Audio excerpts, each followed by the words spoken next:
ভাই তরমুজ কত করে? ভাই 20 টাকা কেজি। 20 টাকা কেজি। এগুলি কিরকম যেন ভালো ভালো লাগতেছে। আরে ভাই সব তরমুজই ভালো, যে এগুলো দেখতেছেন না সব ভালো একটা তরমুজ। একটা পাকা দেখতে পাইছিলেন তো ভাই? আরে ভাই সবই পাকা। পাকা পাকা অরিজিনাল পাকা ভালো লাগে। অরিজিনাল পাকা। গাছ পাকা ভাই। আরে গাছ পাকাই তো, সবই তো গাছ পাকা। আপনি কি করতে চাচ্ছেন, রাখ দিছি নাকি? দেখেন তো একটু ভালো দেখে দেখেন তো এই তরমুজটা কাই দিলেন? এটা ভাই আপনি যেভাবে তাড়াহুড়া লাগা দিয়েছেন মনে হচ্ছে দোকানদার আপনি। ভাই কাটেন এটা, আমি না চেক করি তরমুজ লে বলে ভাই। আচ্ছা ঠিক আছে, কাটতেছি। কাটেন কাটেন ভালো করে কাটেন। আচ্ছা ঠিক আছে। তরমুজ ভালো হবে না ভাই, বুঝছেন? সব তরমুজই ভালো। তরমুজ ভালো হলে তো ভালো ভাই। হ্যাঁ ভাই তরমুজ ভালো। এই দেখেন ভাই, তরমুজ দেখছেন? হ্যাঁ তরমুজ তো লাল দেখতেছি। খায়া দেখেন, একটু খায় কাটেন না। একটু কাটেন ভালো করে কাটেন।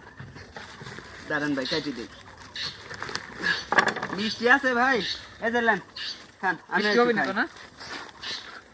কি মিষ্টি ভাই দেখছেন?